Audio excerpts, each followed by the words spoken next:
성부와 성자와 성령의 이름으로 아멘. 성령께 드리는 기도하면서 시작합시다. 오소서 성령님, 저희 마음을 가득 채우시어 저희 안에 사랑의 불이 타오르게 하소서. 주님, 성령을 보내소서. 저희가 새로워지리다. 또한 온 누리가 새로워지리다.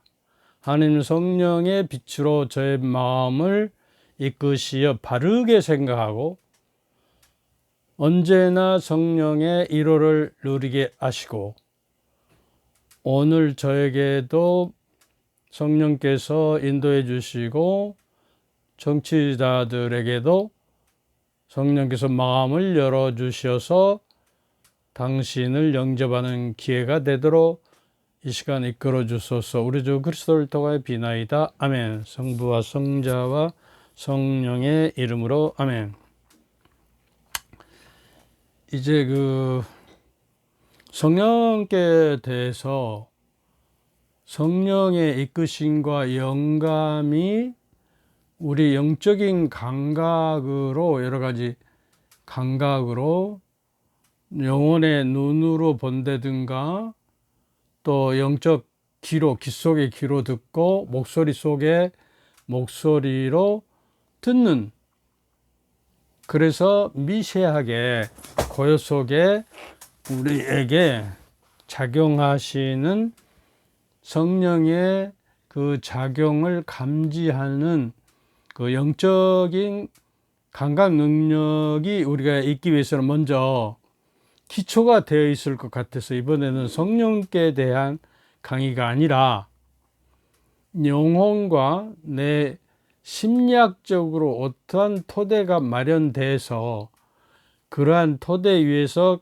기반 위에서 내가 올바로 생각하고 또 올바로 생각하고 올바른 생각을 우리가 만들어낼 수 있는가, 어떠한 필요한가, 심리학에서나 우리 인간이 그러니까 성숙한 인간이 되기 위해서는 영혼의 3대 영양소가 있어야 한답니다.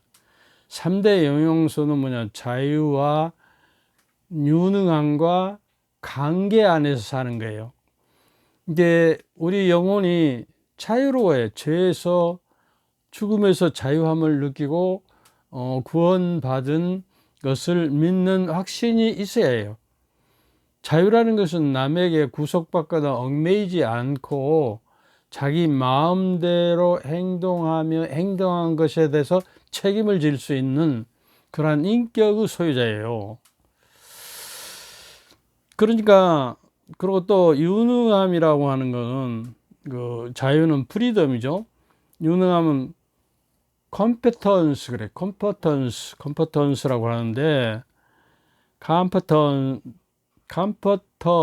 뭐 이렇게 발음을 하는데, 이거는 유능함, 능력이 있다, 자기가 하는 일이나 전공 분야에 재능이 있고 유능함을 인정받아야 영혼이 3영양소가 충분하게 된다고 말이요. 그 다음에 무엇보다 중요한 거는 관계입니다. 관계라는 건 이제 relationship이라고 그러는데, relationship. 그런데 이거는 서로, 지난번에도 이야기했죠. 하느님과의 관계, 이웃과의 관계, 이 피조물과의 관계도 우리가 요새는 생각해야 합니다. 지구를 살리기 운동, 공동의 인류의 집인 지구를 살리고 환경 보호를 하고 생태계 훼손을 막는 그러한 작업을 미세한 거 하나하나만 해도 우리가 거기에 올바른 관계에 접근된다는 것이죠. 그러니까 우리가 남에게 구속받거나 얽매이고 있거나 자기 행동에 규약을 너무 많이 받으면 그 영혼의 3대 요소가 하나 빠져버려서 성숙한 그리스도인이 되기 힘들어요. 자칫 잘못하면 수도원에서 수사 또 수녀님들이 구조적인 면에서 장상하게 무조건 순종해야 한다. 이거는 바티칸 공회 이전 시대에 구조적인 교회 안에서 일어나는 것이에요. 근데 구조적인 것 안에서 그대로 구조를 따라서 이루어진다는 것은 성령이 없고 구조만 있고 내용이 빠져버렸다는 거예요. 그 활력이 없는 것이죠. 성령이 지배하는 저게가 아니고. 그래서 이제 요새 교회론에서 구조적인 교회, 그러니까 교회법과 교황 이렇게 여러 가지 계층의 히에라르키, 이걸 평신도, 사도, 이거를 어떻게 구조에서만 움직이면 그것이 자유가 없어져요. 순종이라는 의미에서. 그래서 이제 요새 새로운 교회가는 카리스마틱 처치, 그러니까 은사적인 교회. 사람은 하느님께 가는 길이 다 다르고 개성이 다르요. 유전자가 다르고 교육이 다르고 환경이 다르기 때문에 자기가 하느님께 나아가는 여정의 길은 다 틀립니다. 그래서 획일적으로 그냥 붕어빵 기계에다가 틀에다 집어넣고 똑같은 저기가 나오는 그런 유니크한 시대는 지났어요. 획일적인 시대. 하나이고 거룩하고 공본되고 사도로부터 하나이라는 것을 너무 강조하다 보니까 교회법이 다스리고 그 교회법의 테두리에 벗어나면 그냥 파문시켜버리는 그러한 너무 엄격한 교회, 공의만을 추구하는 교회보다는 자비의 교회로서는 이제 은사적인 교회가 되어요. 하나님의 영의 지배로서 하나님의 성령이 이끄심과 인도하심에 따라서 살아가는 교회. 그래서 우리 평신도나 사제나 하여튼 수도자나 하여튼 하느님의 성령의 역사하심과 이끄심과 인도하심에 자기 삶이 따라가야만이 영성적인 삶이 되고 하느님께 이르는 은사의 길을 우리가 들어설 수가 있어요. 그 말은 무슨 말이냐 그러면 마치 등산을 하려면, 산행을 하려면, 높은 산을 가려면 그 산에 대해서 여러 가지를 조사하고 알아야 되잖아요. 내가 개인적인 준비가 있어요. 공적으로 어떤 길로만 가거나 하는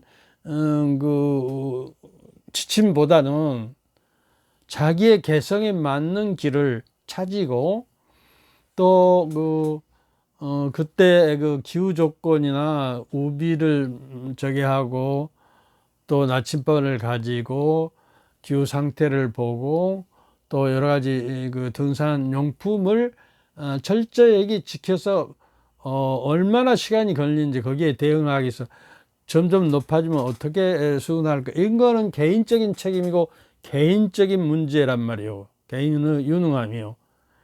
그런데 그것을 고사하고 획일적으로 그냥 군대 통치하듯이 이렇게 해라 그러고 하나의 저만 지시가 내려지면 그거는 구조적인 저기예요. 자유와 유능함과 관계가 없는 영혼의 3대 요소가 빠져버리는, 그러니까 성숙한 인간, 하나님의 모습으로 닮아가기가 힘든 거예요. 우리 영성 생활에 있어서는. 그래서 그렇기 때문에 우리가 이제 요새 은사적인 교회 또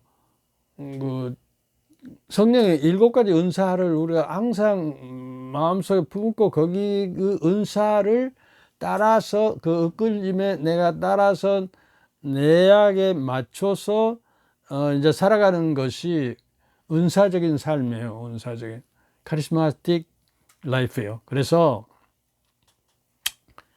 7가지 은사와 또 이제 늘 내가 어떻게 그 성령을 이끄심과 성령에 따라서 살아가는 어떤 것이 증거가 되는가, 그 말할 것도 없이 갈라디아서 5장 22절에 이제 성령의 열매가 내가 맺혀 있는가를 늘 거울을 보듯이 봐야 해요. 그래서 그 내용을 우리가 마음속에 애우고 있어야 돼요. 사랑, 평화, 기쁨, 인내, 호의, 선의, 성실, 온유, 절제, 이거를 애우고 늘 내가 성찰할 때 거기에 그 거울에 비춰봐야 하는 거예요. 그리고 이제 그 여러 가지 은사, 말씀의 은사, 또 병 고치는 은사, 뭐 여러 가지 은사들 있잖아요. 선교하는 은사, 복음을 전하는 은사, 또 애언의 은사, 뭐 애언을 설명하는 은사, 뭐 여러 가지가 이제 초대교회 때는 많이 있었지만은, 초대교회 때는 나무가요, 심어놓고 적으면 물을 자주고 영양소도 자꾸 주듯이 많은 것이 발생했지만, 나무가 커버리면 자기가 알아서 이제 영양도 다 섭취하고 햇빛도 자기가 저기에서 살아남게 튼튼하게 되는 거예요. 그 다음에 이제 우리의 생각과 행동과 말이 성령의 이끄심과 하느님의 계명에 따라서 올바른 양심에 따라서 그것이 올바르게 생활화되어 있는지를 늘 저기하는 것이 내가 성덕으로 나가느냐 안 나가느냐를 성찰하는 거예요. 그렇지 않겠어요? 그래서 첫째로 우리는 그 구원의 경륜을 기억하고 그 기억을 내가 행동으로 옮겨야 하는 것이. 너희는 나를 기억하여 이 애를 행하라 그랬잖아요. 기억하고 행해야 하는 거예요. 그래서 이제 오늘 말씀드리고자 하는 것은, 자꾸 이래 말씀드리고자 하는 것은 이제 그 심리학에서 프레임이라고, 프레임 뭐 틀이라고 그러는데요. 영어로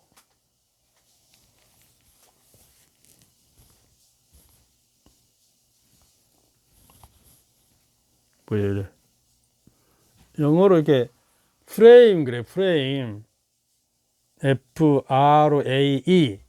이 프레임이라는 말은 무엇이냐 그러면, 그 사진이 있으면 사진 그 앞구 있잖아, 틀, 또 창문, 틀, 그걸 이야기해요. 프레임은 심리학에서 세상을 바라보는 마음의 창이에요. 내가 어떤 마음의 창으로 세상을 바라보느냐야. 우리가 크리스찬으로서는 하나님의 성령의 빛을 받아서 그 진리의 빛을 받고 그 성령의 감도를 받은 하나님의 살아계시고 힘있는 말씀의 빛을 받고 그 등불을 이용해서 우리가 캄캄한 길을 가야 한다고 그러잖아요. 하나님 말씀은 내 발의 등불, 내 길을 비추는 빛이옵니다 이러잖아요. 그러니까 우리 마음 안에 성령이 계시고 성령에 감도된 하나님의 말씀의 능력, 세상을 창조하시고 섭리하시는 그 말씀이 우리 안에 살아 있어야 그 진리의 빛, 그 빛이 우리에게 비쳐 나오는 거예요. 그런 기본이 없어 가지고는, 그런 프레임을 가지고 있지 않다, 그런 틀을 가지고. 그러니까요, 어떤 사람이 한강 다리에서 떨어졌어요. 떨어져서 자살을 했어. 물속에 빠져서. 그러니까 멀리서 바라했던 그 물리학자, 심리학자, 또 성직자가 각기 프레임이 달라요.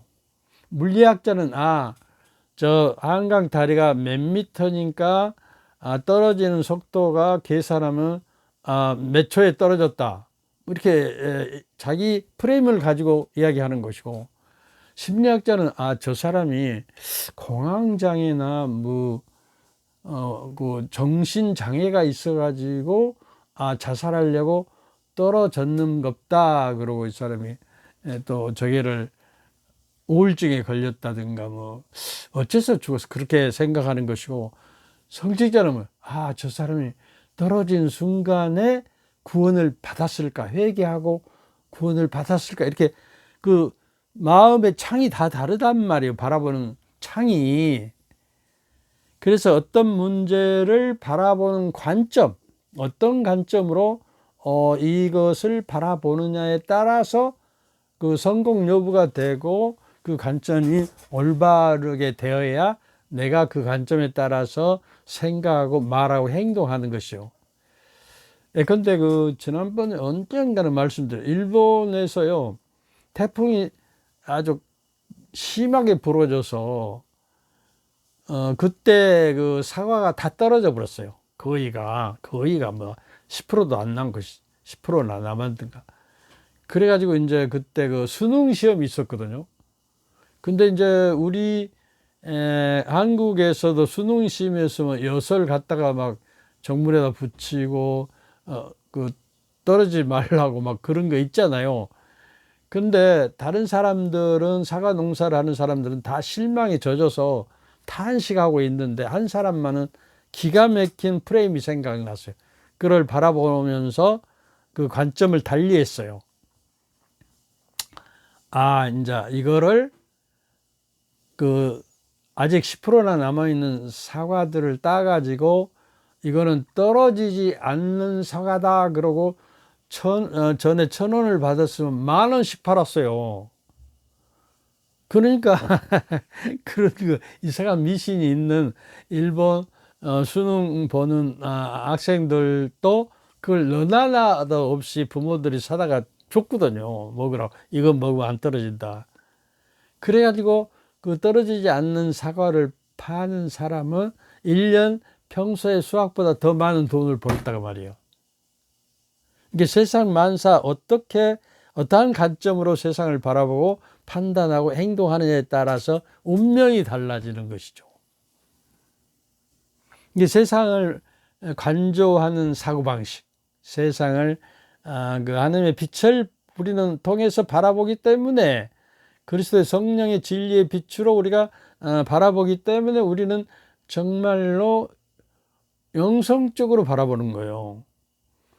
세상에 대한 비유나 사람들에 대한 고정관념이 문제예요. 또 고정관념이 하나 그냥 덮씌워버리면 항상 그 고정관념에서 벗어나지 못하기 때문에 새로운 관점을 가지고 새로운 프레임을 가지고 살 수가 없단 말이죠. 옛날 영화에 어떤 서부 영화인데 사막 같은데 벌판에 교도소가 있어요. 그래서 장기적으로 수용된 수용자들이 있었는데, 같은 방에 두 사람이 있었는데, 하나는 창문을, 조그만 창문이 있을 거 아니에요, 교도소에. 그 창문을 바라보면서 내가 나가기만 하면 누구누구를 복수하고 죽여버릴 것이야. 그리고 분노에 차서 세상을 막 바라보는 그 프레임을 가지고 사는 거예요. 그런 관점으로. 그러니까 항상 화가 끓고 어쩌요? 불안하고 그런 게 정신만 병들고 몸도 병들죠. 그런데 한 사람은 시를 쓰는 사람이에요. 그래서 들판을 보고 황량한 들판 속에서도 찬란한 봄의 꽃피고 새우는 봄날도 생각하고, 또 스쳐가는 바람, 구름, 햇빛, 비, 모든 그 환경에 대해서 시를 쓰기 시작한. 그러니까 이 사람은 마음의 병이 들지 않아요. 그리고 시인은 신의 언어를 구사하기 때문에 무엇을 정말 그 내면 깊이까지 깨트려 본다, 시어는. 그래서 그러면 만기가 되어가지고 두 사람이 나왔는데 한 사람은 살인을 해서 다시 교도소에 수감되고 한 사람은 출판사에 가서 시집을 적해서 유명한 시인이 된 거예요. 이렇게 관점이 틀려요. 우리가 어떤 창으로 바라보느냐, 남쪽 창으로 바라보냐, 동쪽 창으로 바라보냐, 북쪽 창으로 바라보냐, 이게 다르단 말이에요. 저기 보는 바는 시각이 달라지면 달라지는 거예요. 그러니까 이게 종합적으로 볼 수 있는 시각과 프레임을 가져야 해요. 무슨 이야기인지 알죠? 왜 이야기를 하냐 그러면 이게 영성적인 아주 요소예요. 큰 요소예요. 그러니까 아까 그 자유, 관계, 유능함을 지니기 위해서는 영혼의 3대 영양소가 되는 거예요. 이 프레임을 올바로 갖기 위해서. 그러니까 행복을 위해서 명상하고 감성의 지능을 높이는 것은 아주 기본이고, 주변과의 좋은 관계를 유지하고 유능함을 지니고 재능을 지니고 자유함을 가져야 얽매이지 않고 자유스럽게 또 좋은 관계 안에서 유능함을 가지고 세상을 바라보는 관점이 있기 때문에 그 사람은 행복한 것이고 영혼의 3대 요소를 가지고 살고 정말 행복으로 나아가는 여정을 살 수가 있는 사람들이 이렇게 돼야 영성적으로도 우리가 피어날 수가 있고 하나님의 모습을 닮아가는 기본적인 그 심리적인 구조와 대가 이런 자유와 유능함과 좋은 일반의 관계에 사는 사람들에게 성령은 작용하시고 그런 사람들의 프레임을 가지고 세상을 바라볼 때 기초가 돼서 성령의 그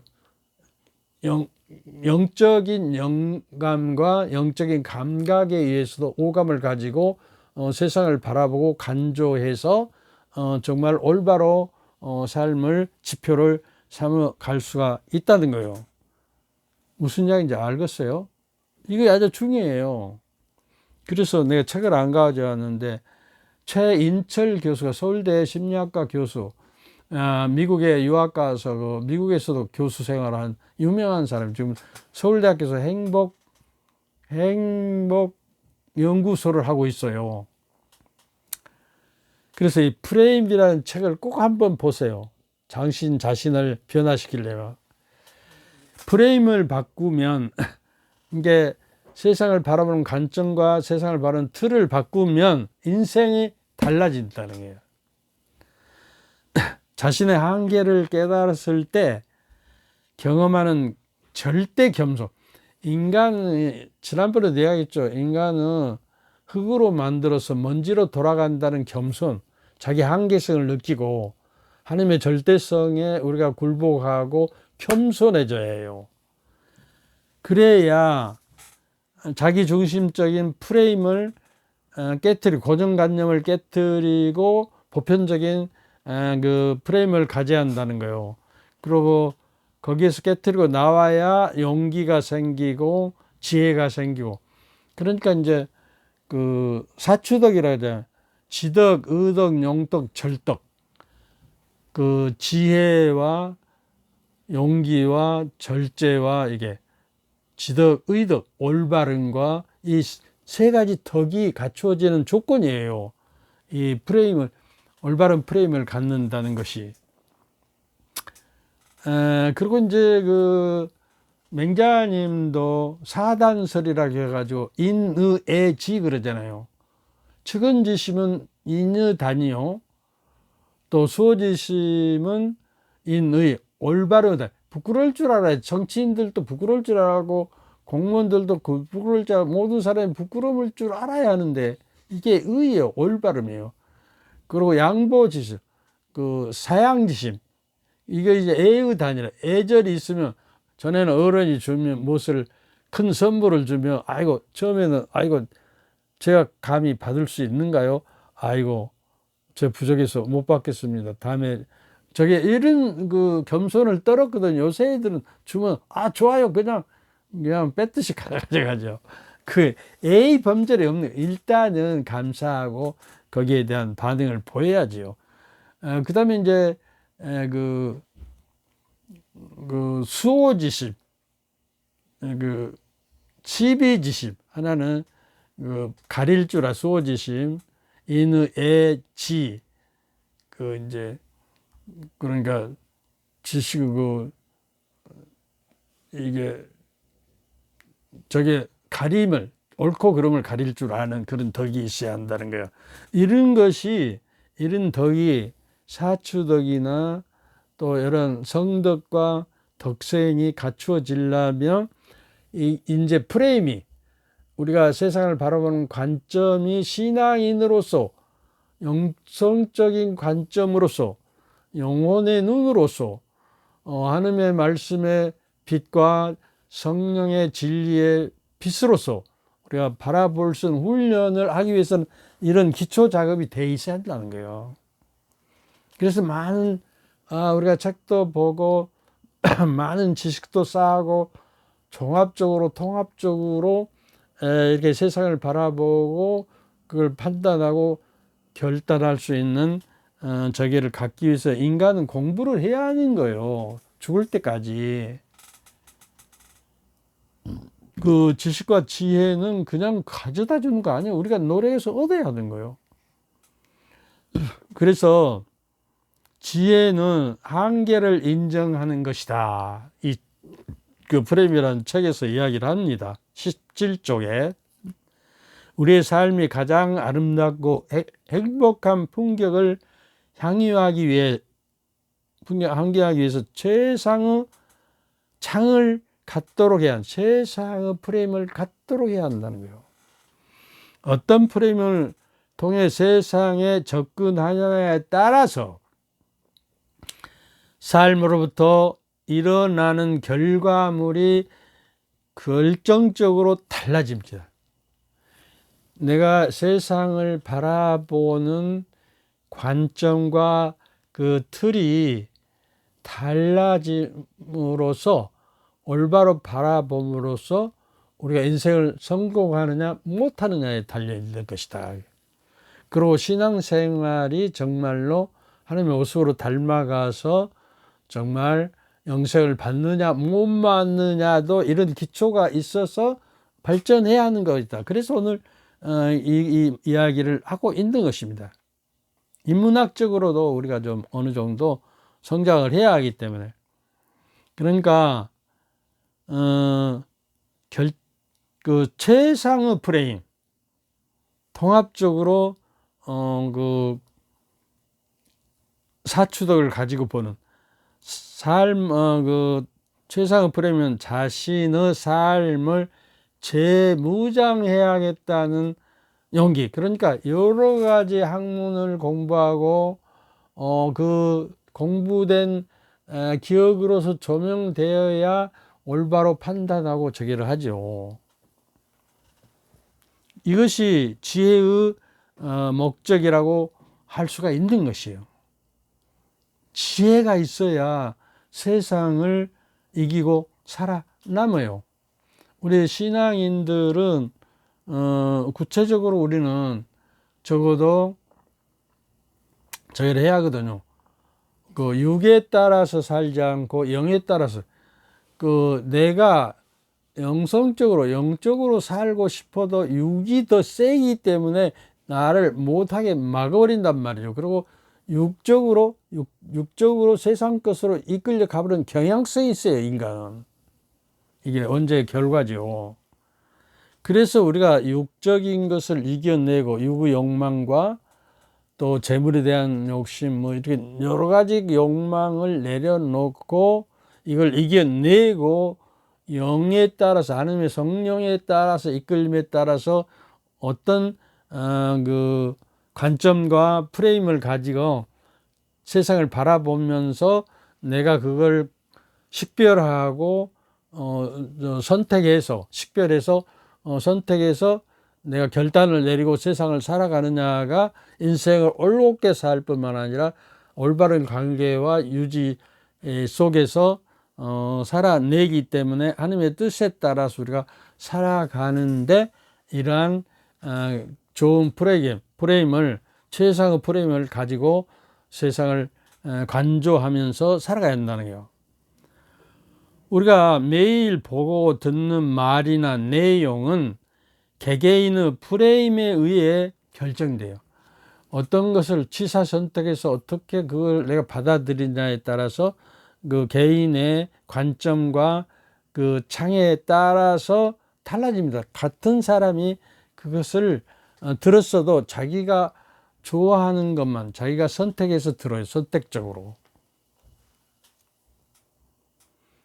따라서 누군가 세상이 어렵다, 주변 사람이 어떻다 하더라도 평하더라도 세상과 주변 사람들에 대한 정보라기보다는 사실 그렇게 말하는 사람이 어떤 프레임을 가지고 있는지에 대해서 더 많은 것을 알려줍니다. 그 사람 프레임은 세상의 관점은 이렇게 하고 그래서 이렇게 그 정치판이 갈라지고 사색 당파가 있고 이렇게 막 죽어라고 싸우는 거예요. 그 우리나라는 특별히 그런답니다. 어떤 심리학자가 이야기하는데요. 그럴 법 하더라고요. 우리나라는 그 애국으로부터 침략을 엄청 받아요. 그러나 주권을 빼앗긴 적은 그 일본에게 처음으로 그 강점을 닫았지만은 하여튼 잘 피해왔는데 그걸 막아내기 위해서 얼마나 굴욕을 참아야 하고 그래서 이제 사색당파가 생기고 분파가 생기고 우리가 6.25를 당하고 저게 있잖아요. 이렇게 4.19를 당하고 또 자유함을 얻고 이런 과정의 트라우마가 있답니다. 우리 그 유전자 속에는. 그래서 조그만 땅덩어리가 남북으로 갈라지는데 그것도 서러운데 또 그 양쪽으로도 갈라졌잖아요. 경상도 뭐 이쪽으로 이렇게. 그래서 뭐 보수주의 뭐 혁신주의 뭐 이렇게 갈라서 싸우고 죽으라고 싸운단 말이에요. 그렇게 서로가 화합할 줄을 몰라요. 서로가 공동 합의를 이루어내는 공동체가 돼야 그 나라가 발전하는데 이렇게 싸움만 걸고 서로 그 다른 프레임으로 싸우니까 그런단 말이에요. 민족과 나라를 구하고 나라를 위해서 목숨을 바치겠다는 그런 같은 프레임으로 관점으로 바라보면 이렇게 싸움이 없는데 자기 이기심을 채우기 위해서 다시 국회의원 되기 위해서 아부하고 자기 정파에게만 속해서 그 목소리만 내고 여기는 그 목소리를 내고 그래서 상대를 뒤엎어야 자기가 살아난다고 이러한 그 악조건 속에서 지금 정치판이 흘러가거든요. 개판이에요. 그러니까 왜 내가 이런 이야기를 그 프레임을 이야기하면서 하는지 알겠죠? 어떤 프레임으로 세상을 접근하냐에 따라서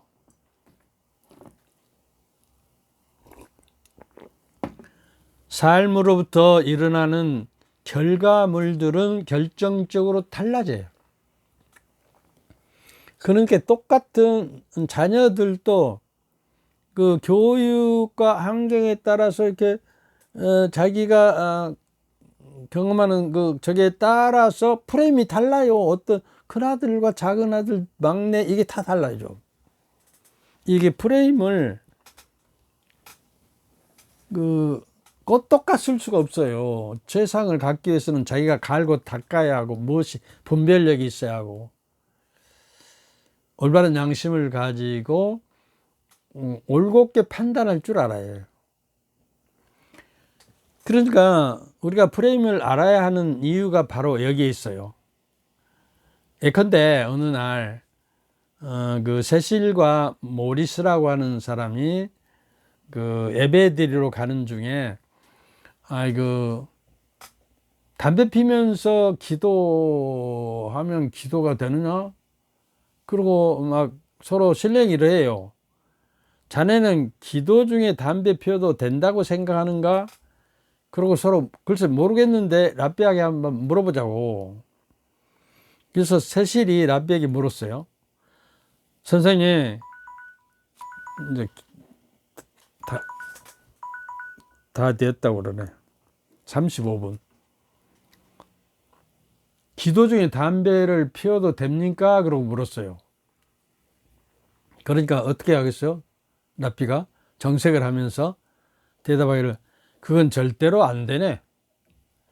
기도는 신과 나누는 엄숙한 대화인데 담배 피면서 기도 중에 담배를 피우면 되겠는가?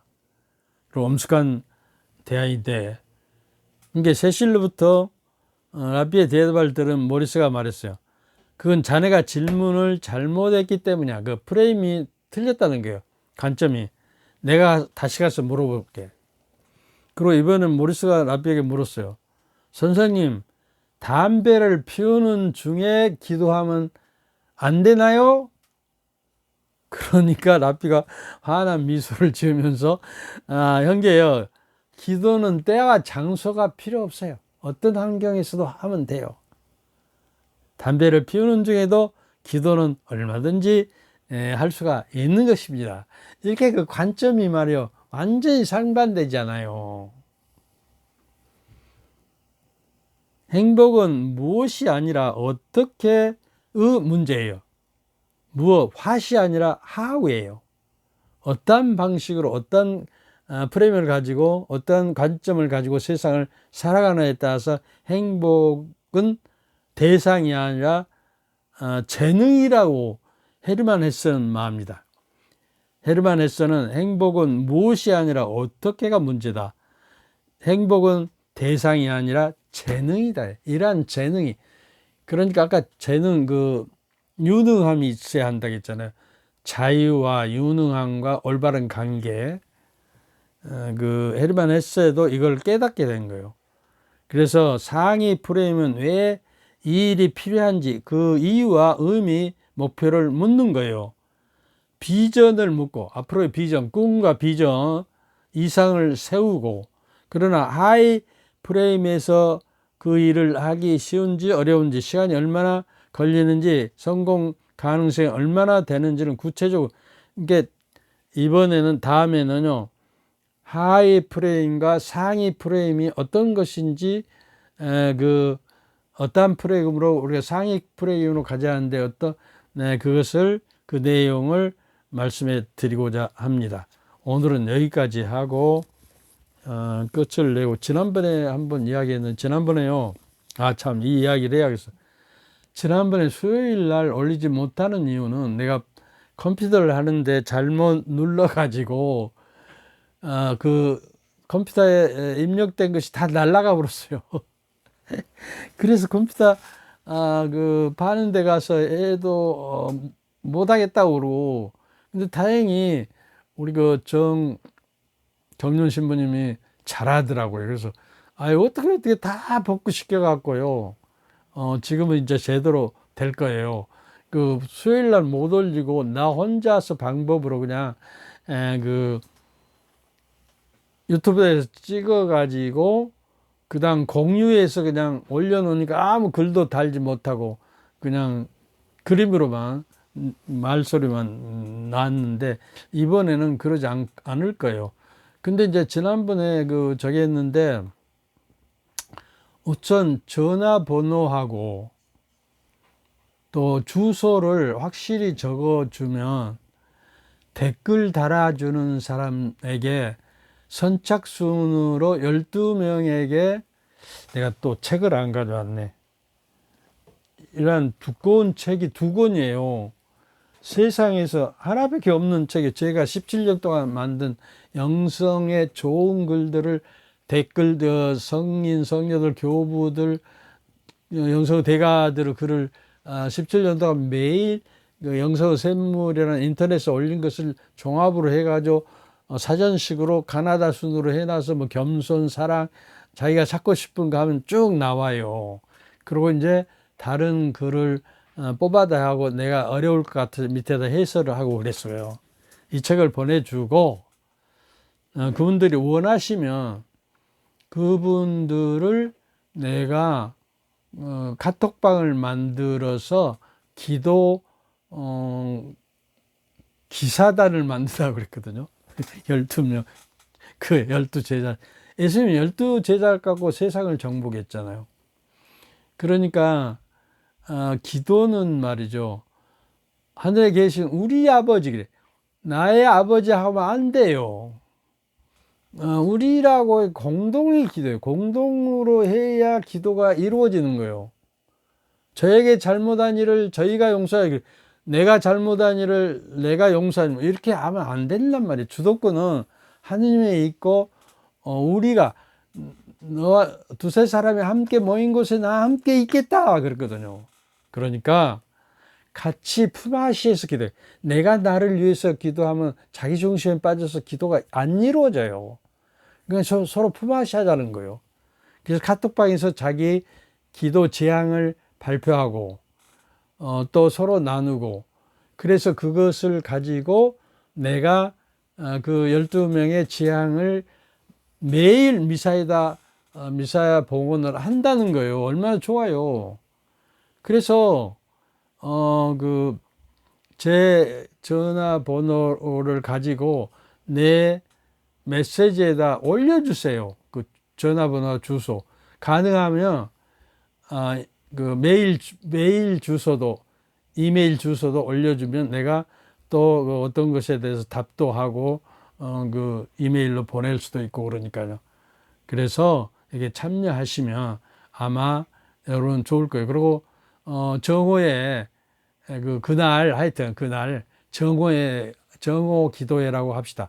12시 기도회 그 삼종명 바치고 주목영 영광송 바치면 돼요. 그리고 기도 지향은 교황님의 지도 지향이 있거든요. 미사 매일 미사 책에 보면 첫 페이지에 나와요. 위에 보면 그걸 참고하시고, 또 우리 그 공예가 잘 되도록 그 친교 또 참여, 이렇게 사명이 잘 이루어지는 참으로 좋은 공예가 돼서 교회가 쇄신돼서 교회가 무너지지 않도록 우리 함께 기도하는 마음으로 그걸 보내주세요. 그러면 즐겁게, 이 책이 너무 비싸게 만들어져서 그 종이값이 오르고 팬데믹 때 만들었거든요. 그래서 그 많은 사람이 다 보내줄 수가 없어서 내가 그 댓글 달아주는 사람은 정말 성실하고 고마운 분들이에요. 왜냐 그러면 좋아요 한번 눌러주면요, 좋은 이유가 내가 돈 받는 거 아니거든요. 정기적으로 하기 때문에. 그러면 다른 사람이 검색을 하다 좋아요가 많이 눌러준 것을 와서 들여다보는 거예요. 그래서 제발 너무 은색하게 이 손가락 한번 딱 하면 좋아요 누를 것을 또 안 눌러주면서 정치하는 사람 뻔뻔하잖아요. 그리고 인색하잖아요. 인색은 칠제 중에 하나 죄라니까요. 부탁합니다. 너무 나무라면 안 되겠어. 주님께서 저희와 함께 또한 사제의 영과 함께 전능하신 천주 성부와 성자와 성령께서는 여러분과 여러분 가족 모두에게 축복을 내리시어 길이 머물게 하소서. 아멘. 감사합니다.